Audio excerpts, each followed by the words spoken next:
नमस्कार दोस्तों। बिहार चुनाव में क्या बीजेपी प्रत्याशियों को यही दिन देखना बाकी रह गया है कि उनके सामने ही मुर्दाबाद के नारे लगेंगे, चोर कहा जाएगा और उन्हें भगाया जाएगा। क्या यही दिन देखना है? अब जिस तरीके से बताया जा रहा था कि मोदी सरकार काम कर रही है, हवा हवाई बनाई जा रही थी, यहाँ तो फेल नजर आ रहा है बिहार में। जब उनके प्रत्याशी पहुंचते हैं वोट मांगने के लिए गांव-गांव में, तो उन्हें वहां दौड़ा लिया जाता है। उनसे पूछा जाता है कि आखिर में आपने अब तक किया क्या? हमारे लिए कुछ तो किया होगा, उसे आप बताइए। हम बात कर रहे हैं मोहनिया, हायाघाट और वजीरगंज की, जहां पर बीजेपी प्रत्याशियों को, खास तौर से बीजेपी प्रत्याशियों को यहाँ टारगेट किया गया और जब वो वोट मांगने आए तो उन्हें भगाया गया। हायाघाट हायाघाट में रामचंद्र प्रसाद जब यहाँ पहुंचते हैं जनता के बीच में, तो इन्हें लगता है कि जनता अभी हमारे सामने आके फाट पड़ेगी और हमारे नारे लगाने लगी, जयकारा करने लगेगी। लेकिन जब रामचंद्र प्रसाद वहां पहुंचते हैं तो जो वहां की जनता होती है उनसे पूछती है कि महोदय आप ये बताइए कि आपने अभी तक किया क्या हमारे लिए। अब वो उनके जवाब ही नहीं निकल पा रहे कि हमने किया क्या।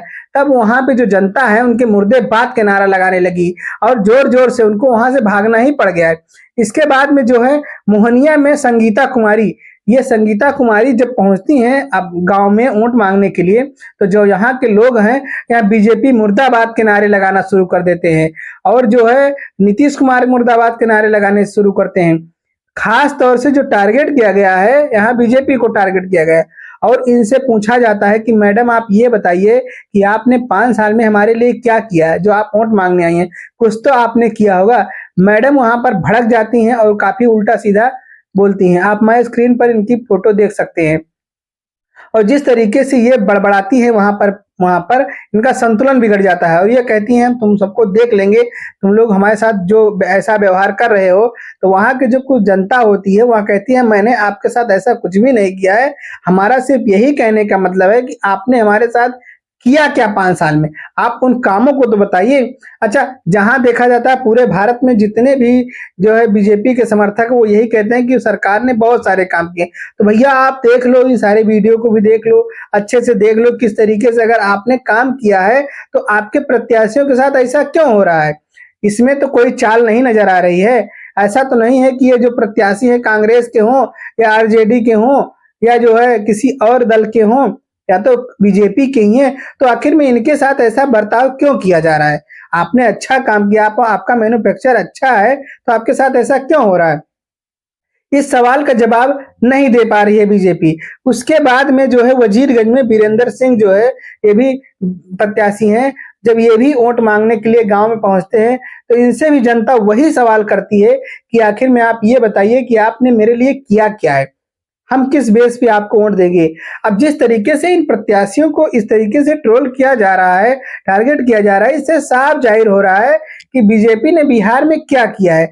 कुछ लोगों ने तो साफ कह दिया है कि जब बिहार में चुनाव आया है तभी मोदी जी दिखाई पड़े हैं, तभी उन्होंने मुख्यमंत्री महिला रोजगार योजना को का उद्घाटन किया है।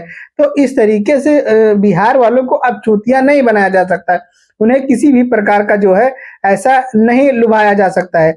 जो बिहार की जनता है वह समझदार हो गई है। ऐसे कई जगह जो है मामला देखने को मिला है कि जहां पर बीजेपी कैंडिडेट पहुंचते हैं वोट मांगने तो उनके साथ यही बर्बरता होती है। वीरेंद्र सिंह जब वह जो है पहुंचते हैं तो उन्होंने भी यही सोचा था कि हमारे सामने जनता पहुंचेगी और तुरंत हमारे जयकारे लगाना शुरू कर देगी, लेकिन यहाँ भी वैसा नहीं हुआ। उनके सामने ही मुर्दाबाद के नारे लगने लगे, वीरेंद्र सिंह मुर्दाबाद के नारे लगने लगे और जो वह नारे लगने लगे तो वहां से वो हट जाना ही उचित समझे और वहां से धीरे से खसक लिए और लगातार लगातार नारों पे नारा कि आपने मेरे लिए क्या किया है 5 साल में और आप वोट मांगने के लिए आ गए। तो इस तरीके से बिहार में क्या स्थिति है बीजेपी की, इससे साफ पता चल रहा है कि बिहार में क्या स्थिति है। लेकिन जो सबसे बड़ी बात यह है कि इस पर किसी का ध्यान नहीं जा रहा है, सब अपने आप में मगन है। लेकिन नोटिस करने वाली बात बीजेपी के लिए है कि अगर उसके साथ ऐसा हो रहा है तो कुछ ही दिन बचे हैं चुनाव के लिए, चुनाव में उन्हें इसका खामियाजा भी जरूर भुगतना पड़ेगा। क्या यह कमी नरेंद्र मोदी की है? क्या चाणक्य नीति बिहार में नहीं चल पा रही है? कभी जो है वह दिल्ली आ रहे हैं, तो क्या इन सबका भी प्रभाव जो है पड़ रहा है चुनाव पर या कुछ और रीजन हो सकता है?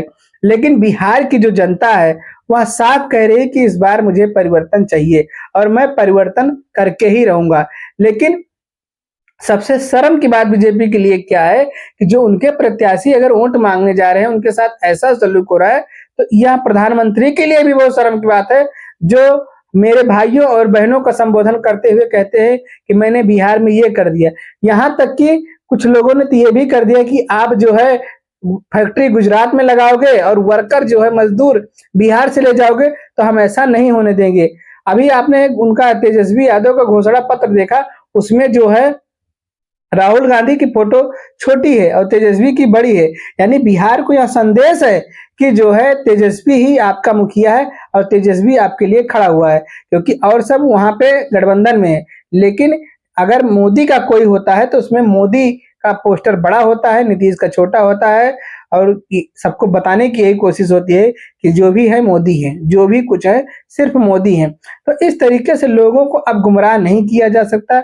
जनता जागरूक हो रही है और जनता जागरूक हो रही है तो उसे अपना अच्छा और बुरा भला सब पता है कि हमारे लिए मोदी अच्छा है या नीतीश अच्छा है या अमित शाह अच्छा है या तेजस्वी अच्छा है, कौन मेरे लिए अच्छा है, या जनता चुनाव कर सकती है।